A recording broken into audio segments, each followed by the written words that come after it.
Welcome back, ladies. Welcome back. Episode Welcome, 16. welcome. Episode 16. Show where Lilith comes back. I love this one. It's so good. I love when she's here. She's so just fierce, too. Mm-hmm. Mm-hmm.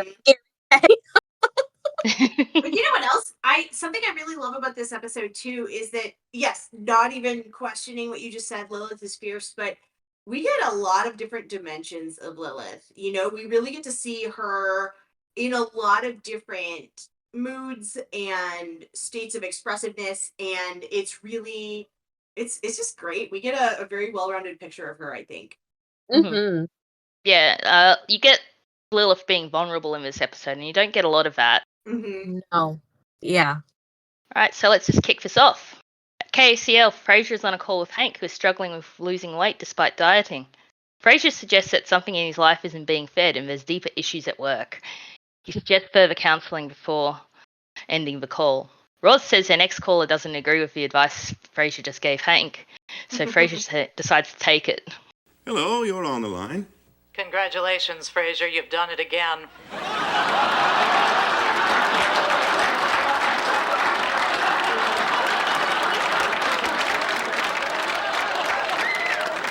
You've led another unsuspecting innocent down one of your dark, dead-end Freudian hallways. Lilith? It's Lilith. Amazing. I love this so much. With her classic deadpan delivery. Yeah. Frasier isn't pleased and asks Roz what she thinks call screening means. Roz says it means she gets put through the call she wants to hear. Incredible. I mean, Roz gets so many points for doing that, honestly. Yeah. Does. She did her check that day. Yeah. She knew Frasier would rise to the bait if she said, "Oh, here's someone who doesn't agree with you." Frasier returns to the call with Lilith. She's in Seattle for a conference and doesn't have dinner plans. Roz suggests that Frasier ask her out for dinner. Frasier glares at Roz while saying on the air that it's a wonderful idea, stating that despite being divorced, they can still enjoy time together from time to time. They agree to dinner at 7 at Frasier's place.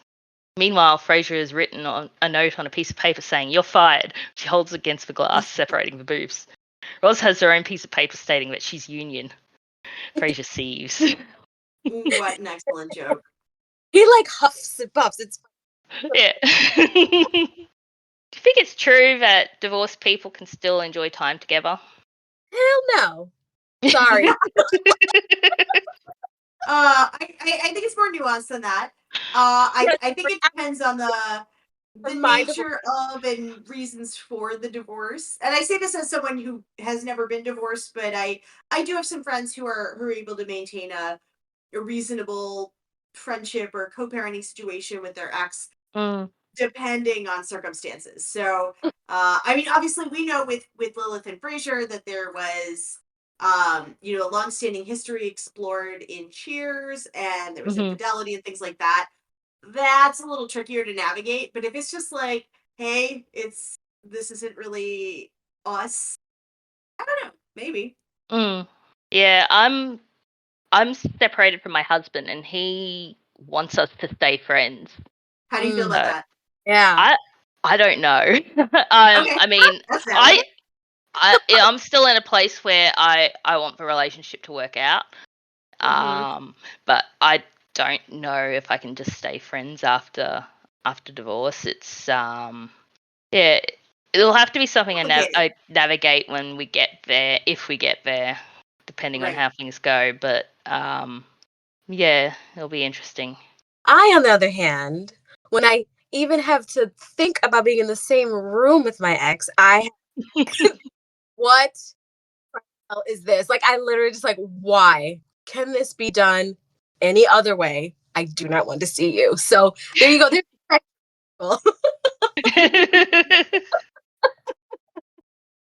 There's a spectrum. So I think it's great because that means that because there's no one right answer to this. I think it's way easier to look at this episode and understand the complexity of the feelings. Well, you know what's funny? If you guys recall, like I explained before, I came to Frasier. I was married, and a mom, right? Mm-hmm. So for that episode, it meant nothing to me. I was just like, oh, okay, it's a cute little trope, exes hooking up. Now that I am now divorced, I would not do any of the things that went down in this. I would be like, no, this is wrong. So it's very interesting how everybody kind of tackles the these types of issues. But I love how they, in a very comedic way here, where everyone walked away with their own dignity after really faux pas on a lot of levels. Yeah. And if you think about it, Niles was our little canary in the landmine. Is that the expression, canary in the landmine, right? Landmine, but you're really close. Yeah, thank you. See, I said landmine because it's so wrong to hook up with an ex after y'all been. See, I call it a landmine, so Freudian slip. Yeah. But he so desperately wants Lilith's validation, and it's like that's kind of what everybody was looking for from each other throughout this whole episode, is like validation that the decision that they made was the right one. So it was a good episode. Yeah, good sum up too. I agree with that. So yeah, let's get into it. Fun. Yeah. Way. Well, that night at Frasier's apartment, Niles and Martin are doing a bit of sieving themselves. In my day, when two people broke up, you were mad, you were angry, you hated each other. Whatever happened to the sanctity of divorce? Dad, you never liked Lilith. She's weird. She is not weird. Oh, she's weird. Well, maybe she's a little strange. No, Naris is a little strange. Lilith is weird. Gee whiz, Dad, I had no idea you preferred my wife to Frasier's. Yeah, I think at this point they haven't decided how extreme they're going to take Maris, because they're calling her just a little strange, and we all know that she's totally weird. Yeah, see, Lilith is weird.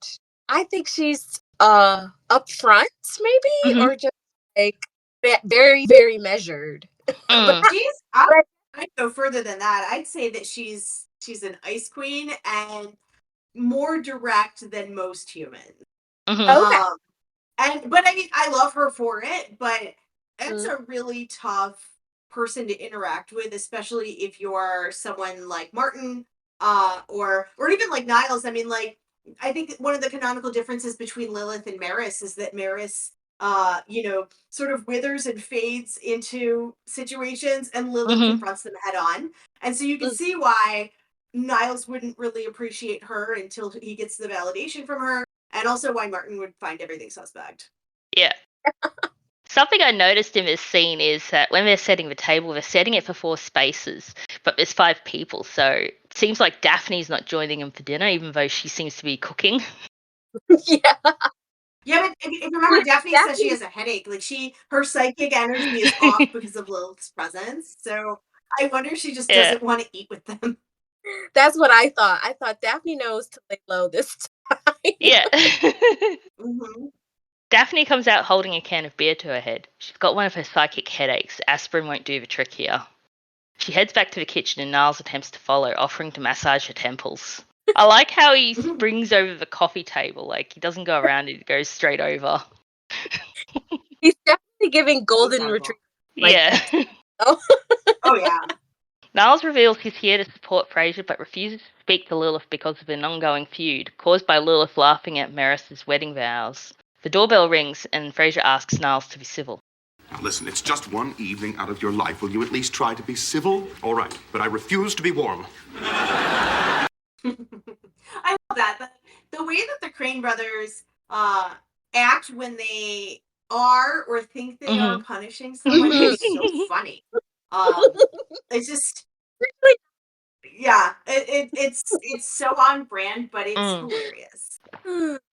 Frasier opens the door to Lilith, and they're both visibly nervous. They go to shake hands before changing their minds and hugging instead. Lilith greets Niles and Martin and asks where Maris is. Niles says she's visiting her sister in Chicago, and Lilith immediately makes a joke about one of Maris's vows.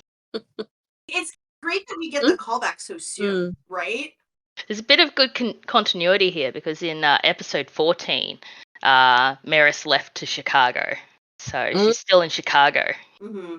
Oh, okay. All right. That makes sense. I'm loving that. On a side note, I did do a little bit of research on this episode. This was the most watched episode of season 1. There was 33.1 million viewers watching this when this aired on February. The Lilith Sternin And effect. Probably USA, because of Lilith. yes, I was gonna say USA Today did an article on a few days after this episode aired, and it said it was Lilith brings ratings to Frasier. So look at that.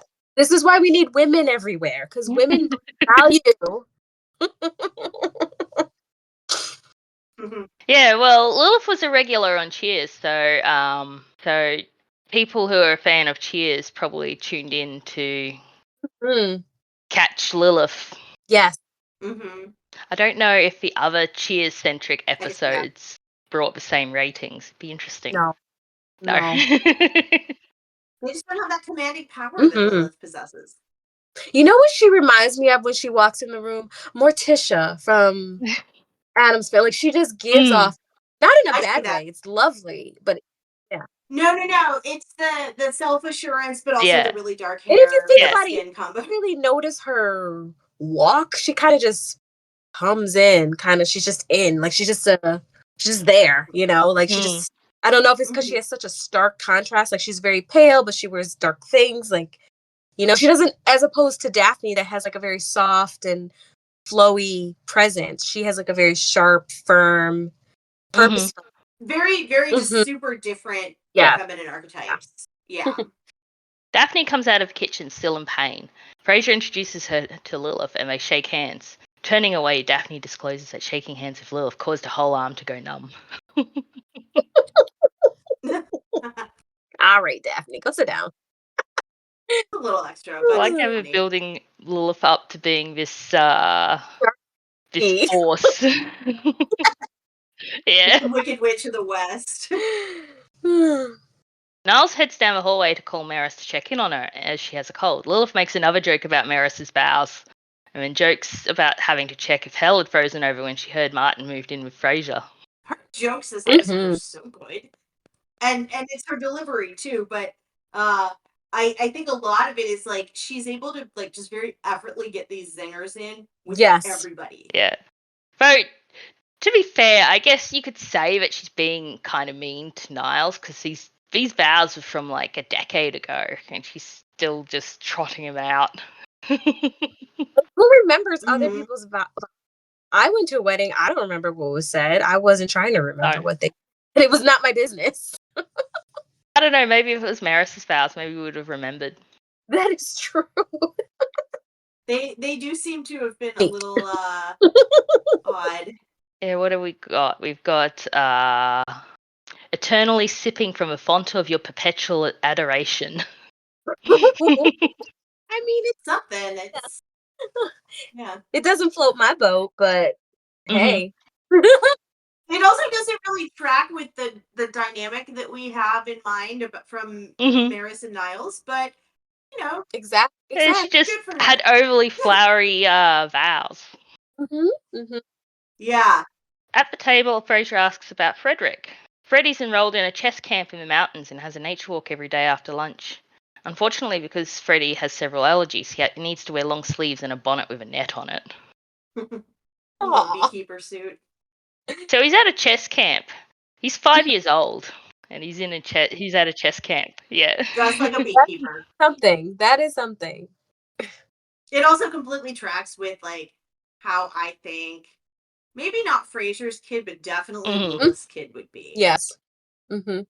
It's very evident, I think, from that she's the parent with custody and is making a lot of the decisions, because I do think, I mean, like Frasier has his snob situation sometimes, but I feel like he would not want his kid to be like in that particular situation. Like I think he'd try to be a little but he also cooler. knows that like Lilith would shut anything down if he protests. She would be like, no, this is what he's doing.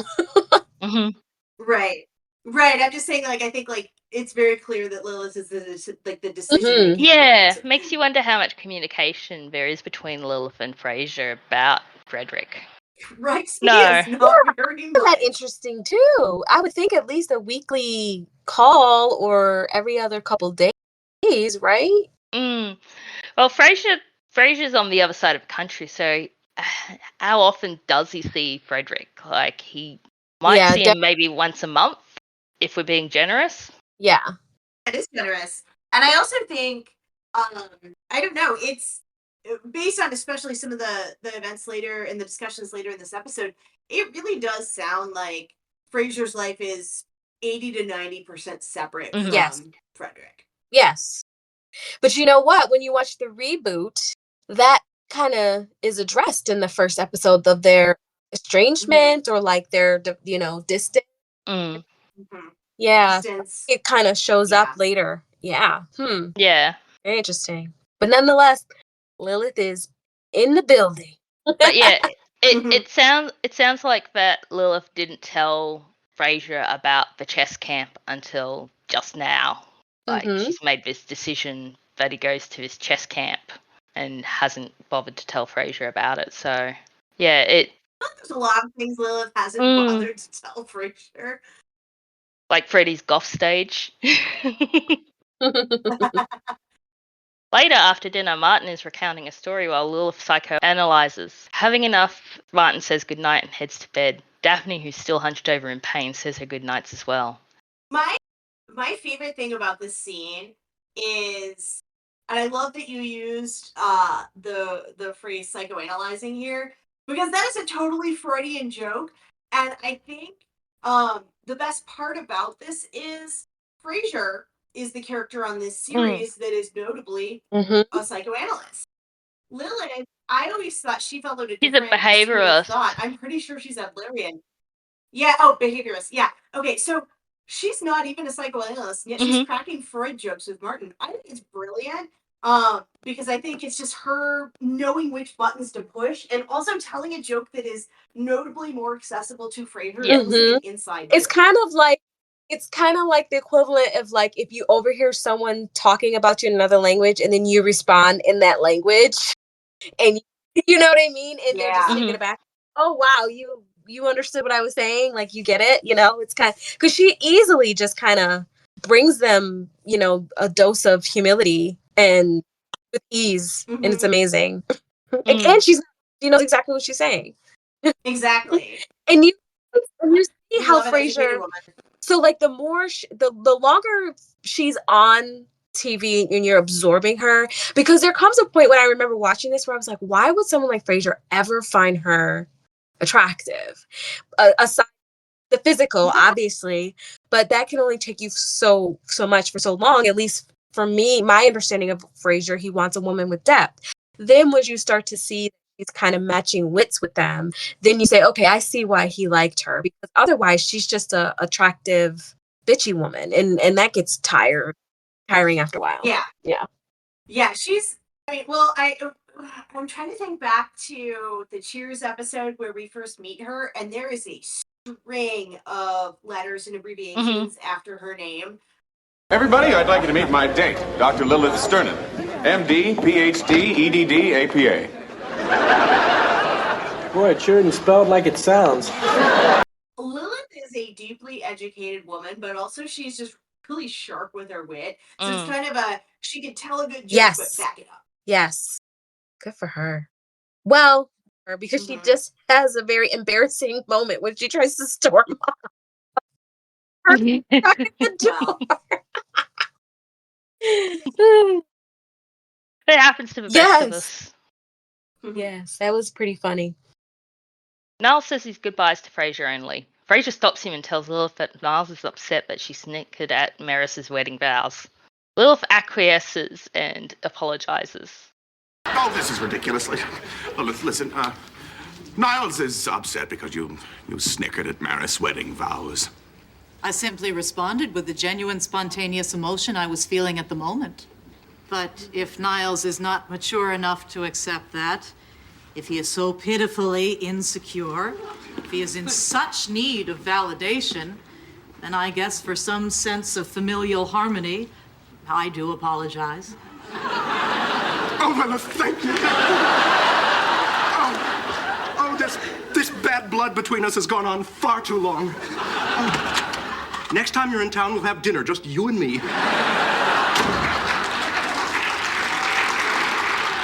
doesn't get that kind of validation at home, you see. Someone's pointed out the next time Lilith is in town is actually the season 5 episode where they sleep together. Oh my goodness. I never connected that dot, but I do love Niles' reaction to this apology because I think it says so much about him, Lilith, and his dynamic with Maris. Yes. Yeah. Right? Because, like, first off, I think anyone else in any other circumstances would be really pissed off at her apology because it's so reluctant and condescending and like, I guess if you need this, you pathetic dude. Like, Yeah. very almost not even an apology. Yeah. And he is Brings it so up. grateful that he does a 180 on her.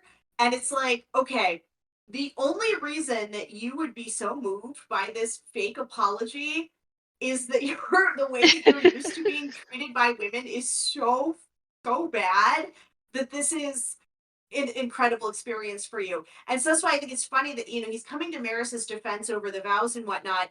And yet we get in this one scene a really good picture of how his own like dynamic is with Maris, that Lilith giving like the worst apology in history makes him just completely turn around. It's just like, okay, all of the pieces are starting to come together. He needs that validation so desperately. He even says that. He even says like he doesn't get this at home. It's so sad. Yeah. I don't see Maris apologizing for anything. She just does what she that's wants. so sad. Right. I feel Yeah. sorry for Niles is just like he's a doormat That's so for women. sad. Yeah. That's so sad. He's a very charming and funny doormat, but I mean, like, there's no other way to interpret that. He and I think all later interactions bear out with this as well. Yep. I'm thinking about Mel. Yeah. Yeah, he does have a habit of just letting people walk all over him. Now it's just Lilith and Frasier. They head out to the balcony. Frasier hopes that Lilith enjoys the convention, which Lilith reveals there's no convention. She's here because of a letter that Frasier left in her apartment last month when he was visiting Freddie. She says that she was moved by the letter and feels the same way. I'm here because of the letter. The letter? What letter? You know very well what letter. The one you left in the apartment last month when you were home to visit Frederick. The one proposing we get back together. Surely you didn't forget. My darling, how could a love like ours have fallen so far from grace? There must be some part of your heart that still resounds to the rhythm of my own. I fear that I'll be lost without you. As long as we have love, love will keep us together. Aside from the shameless pilfering from the captain and Tennille, I was moved by your entreaty. Frasier reveals he did write the letter, but nearly a year ago before he moved to Seattle. Embarrassed, Lilith leaves. Traps her bag in the door.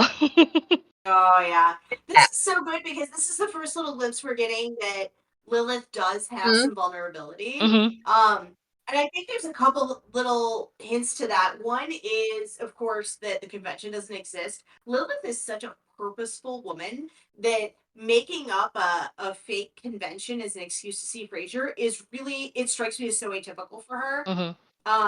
But the other thing is, her reaction to the letter. I don't think anybody would have seen that coming. Exactly. And it's ironic how she's somebody who, obviously values facts and thorough analysis, but not once just Frasier like, hey, I found this letter. Did you write this recently? Do you still feel this way? Like, that's the better thing to do rather than to. That's just a. Yeah. It's interesting between the two of them that this misunderstanding happened because, I don't know. It kind of shows how weird and distant their communication between each other must have been. Yeah. Yeah. The next day at Cafe Nervosa, Frasier gives the letter to Niles to read. I wrote this letter just before I came to Seattle, hoping for a reconciliation. She only just now found it. Didn't the captain and Tennille sing this? Like they owned those 5 words. He asks Niles what he should do. Niles is seemingly unhelpful, explaining that Frasier already knows the answer. He's just seeking validation. Frasier is leaning towards seeing if there's something there. So, Jennifer, is this a valid form of psychiatry? Just just kind of repeat. We're just seeking validation. Yeah.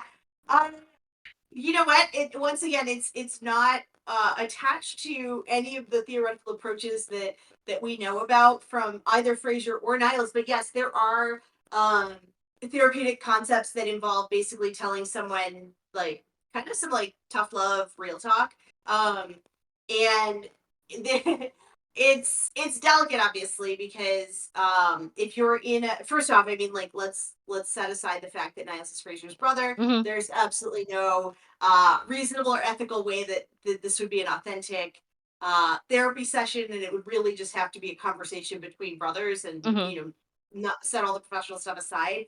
I do think there are very real times in the therapy experience in which you do have to, be honest in that way with your client and say, it sounds like you're looking for validation, not, a different path here.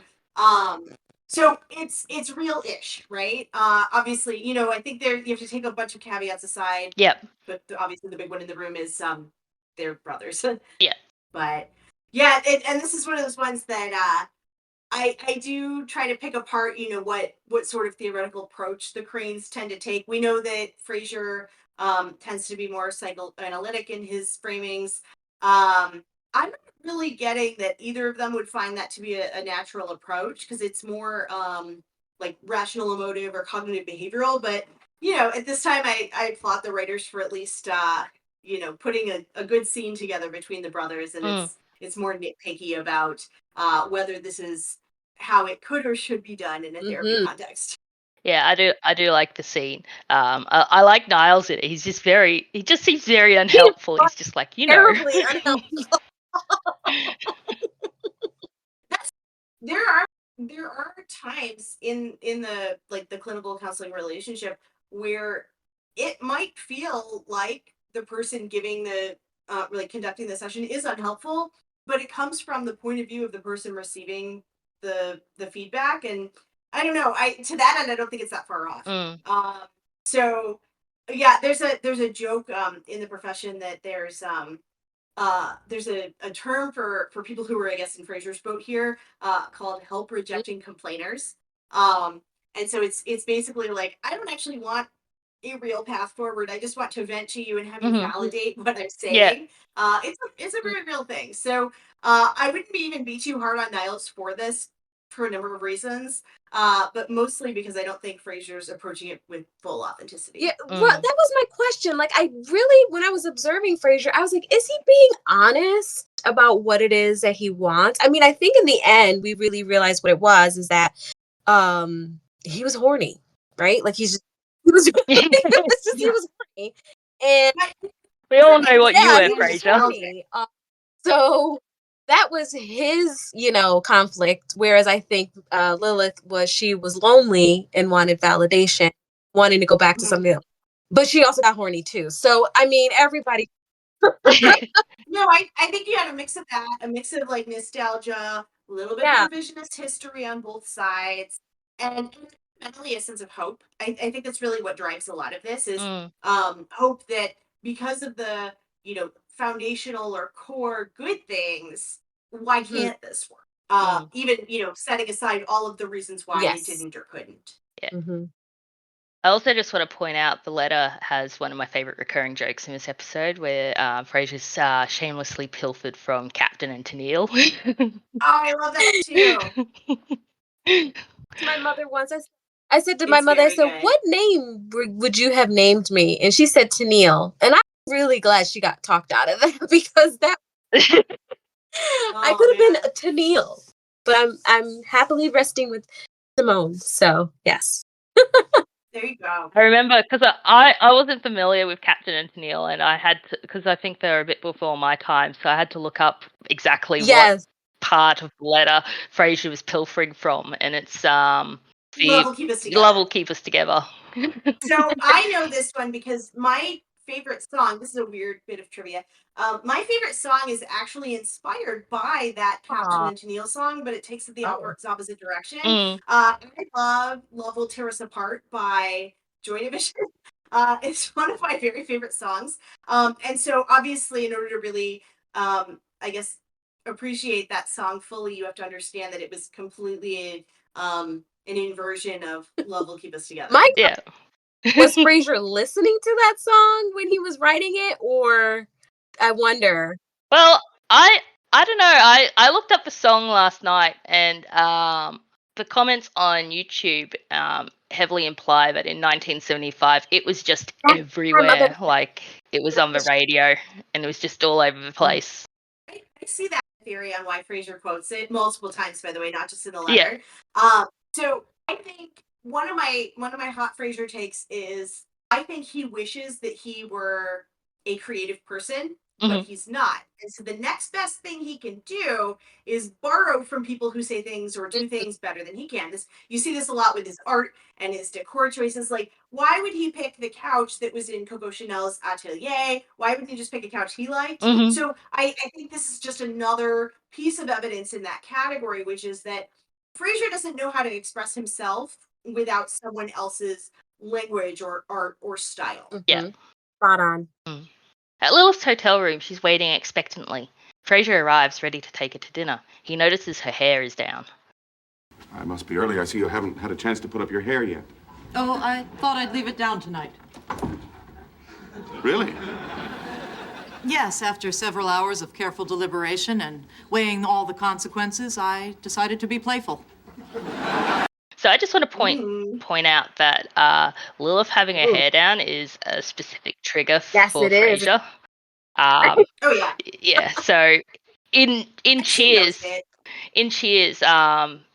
so Lilith was in an episode, and they very briefly, but then the next episode she was in is Abnormal Psychiatry, where Frasier and Lilith have to do a TV show together, and Frasier's reluctant because he dated her and it went terribly or whatever, but they go on, and Diane helps Lilith, and one of the things she does is put her hair down, and Frasier's reaction to just seeing Lilith with her hair down is it's just really hilarious how they run this TV show. So her having her hair down is just a specific trigger for Frasier, for horny Frasier. That kind of blocks in with the trope of like nerdy hot thing, because if you ever notice that, like, you know, in the 2000s really, they had a lot of movies where like the nerdy girl was hot, so she would have like her glasses and then her hair would be back, and then she'd come out the top of the stairs and her hair is all out, you know, so it's kind of like a nerd's dream to see a woman like that. So I guess that's the trick, is we gotta let our hair out, ladies. I don't have any. It's also that kind of figurative undercutting of what really we're seeing with Lilith in the episode. She's visibly letting her hair down, but she's also showing vulnerability for the first time, and so it just really brings that through a little harder. So Lilith says she respects Frasier for moving on as successfully as he has. Frasier feels the same way about her, commenting that Frederick is flourishing. They realise it's the first nice thing they've said to each other in a year, and Frasier has moved to kiss Lilith. They change their mind about dinner, and Frasier carries her to the bed. You guys! Oh no, She's a bed in a mini bar. It's oh goodness. This is the first time Frasier has sex in the series. That's right, it is. Now he struck out with his previous dates. That's true. It's also it feels appropriate that it's a rebound with Lilith too.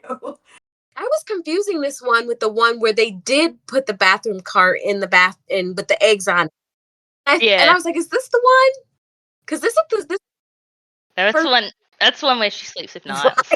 Right. Season 5. But yeah, it bit reminiscent with the waiter bringing in the breakfast food. They like to order their breakfast. So funny. I don't know if that'd be on my mind during a romantic tryst. Let's order breakfast. Oh, that would 100% be on my mind. Breakfast is the most important meal of the day. Jennifer, the ever practical one. Our little foodie, our resident. I find Lilith to be just goals. Mm. Also, I too would order my eggs poached, not fried. Me So, too. check another one in her column. I love a poached egg. Next morning, Frasier awakens and his eyes widen in alarm as he realizes what happened. Lilith rolls over and sleepily says good morning. There's a knock at the door and Frasier hurriedly gets out of bed, mentioning it must be the breakfast they ordered. Lilith gets up and joins Frasier, inspecting her breakfast. Frasier nervously starts talking about the night before when Lilith says this is a mistake. I mean, it's not that we were overly impulsive or anything, or that what we did was wrong. I just... This is a mistake. Oh, thank God you said that. Oh, it's not that last night wasn't very enjoyable, but who are we kidding? You've gotten on with your life, I've gotten on with mine. I've got a new career. I've reestablished relationships with my family. I've got a whole new set of friends for the first time in years. I'm happy. I mean, for us to even consider getting back together, it's just the stupidest thing two people could do. I meant the eggs. I ordered poached, not fried. Frasier tries to recover, but Lilith knows that's how Frasier really feels and starts crying. This scene, oh my goodness. Yeah, he really puts his foot in it, doesn't he?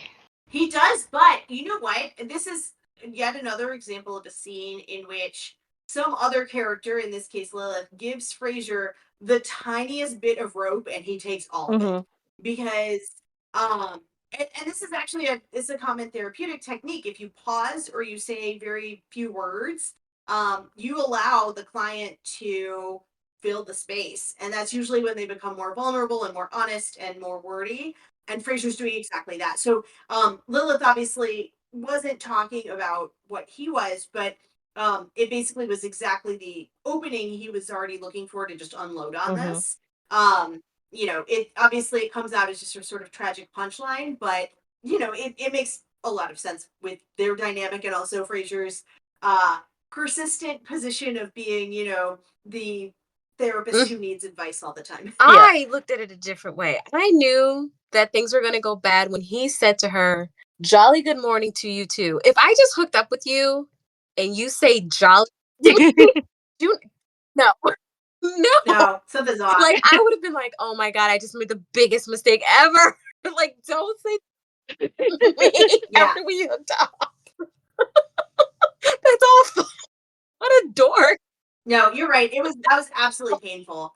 And it is a little, in a way, surprising that Lilith didn't clock it, because anybody else, you say that, you're like, expected either good morning, beautiful, or you can just wake up and thank me for the good time that I gave you. Just wake up, thank you. Yeah. Not jolly good morning. What are you, an elf? Oh, God. Frasier comforts her and she reveals she's not mad at Frasier, she's mad at herself. She's been lonely the past year and Frasier's letter was like a life preserver. That she'd always thought of herself as a strong and independent woman, but she's afraid and convinced herself she was still in love with Frasier. Yeah. Frasier leads her to the mirror and tells her he sees the same strong-willed, intelligent woman he married, that she's experiencing a temporary lapse because that's what divorce does, that he believes that no matter what the future holds in store, she will be able to handle it. I could relate to that because, you end a relationship, there is a void. There is a void, and it's up to you to fill that void, and you cannot fill that void by holding on to the past, or you'll just stay in the past. You have to let it go and fill the void, with new experiences and, all those things, but it's very hard. So Frasier said exactly what she needed, which I give him respect. That I was like, oh, kudos to him for that, because he could have just been like, oh, don't worry, or, but he really was genuine in what he said to her, which is really lovely. Yeah. Yeah, I agree. It was genuine and thoughtful, and you're right. It's exactly what she needed to hear, and which is funny because the Niles Frasier scene earlier was exactly what neither of them needed to be saying or hearing. But to that end, I agree. I think you're right. Frasier did a good job. But that was after he had his cake and ate it too, literally. Like, you know what I mean? Yeah. More mature. Right. But I don't see this as like a face-saving moment, I mean, like, obviously his foot was all the way in his mouth, but I do think the thing that I really valued the most about this moment between Frasier and Lilith was he boosted her up and he highlighted all of the things that he saw that made her strong, and resilient and confident, which are really the ingredients she needs to move forward. So I really, and also this is not even a very Freudian approach. So again, I think the writers really need to go take a psych class, but you know, it's nice. It's a really nice touching moment.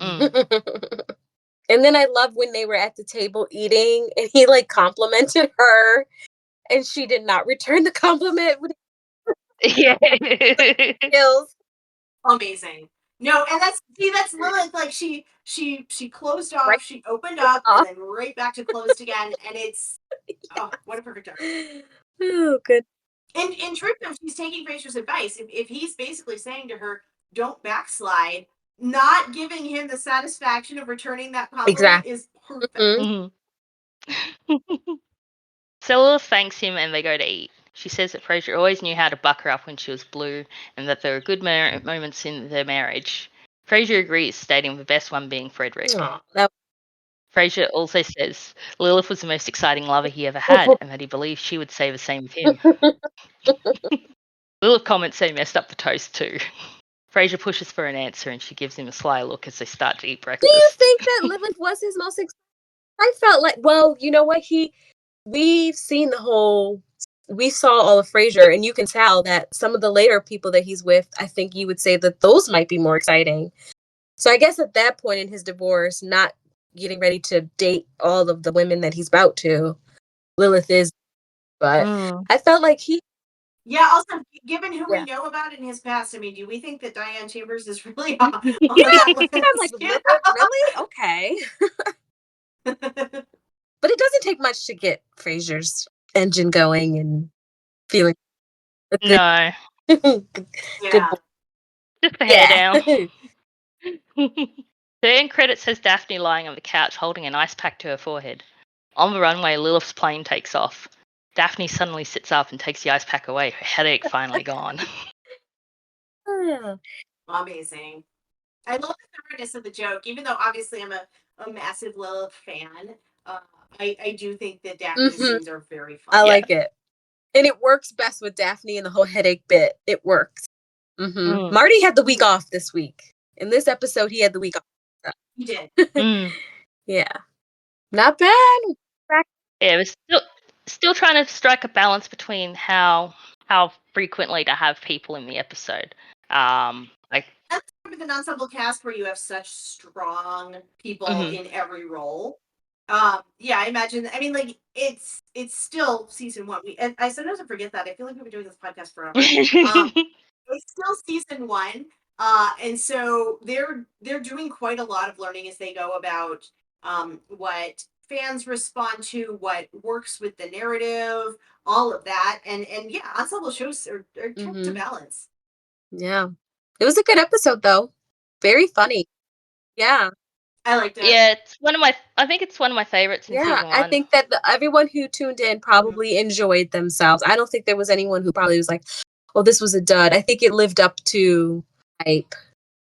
Yeah, the Cheers-centric ones usually get a lot of flack, but the ones with Lilith usually are pretty good. Usually stand out. I was reading the ratings, and after this episode, the ratings stay high, and then but the one after that, the ratings dipped. But so I think like maybe Frasier had some converts. You know, they kind of came over and stayed. Well, the next episode is A Midwinter Night's Dream, which is our first Daphne Niles teaser episode. It probably was marketed as that as well. Yes. Which is exciting. I can't wait. It's a good episode. Oh, it's going to be a good one. Yeah.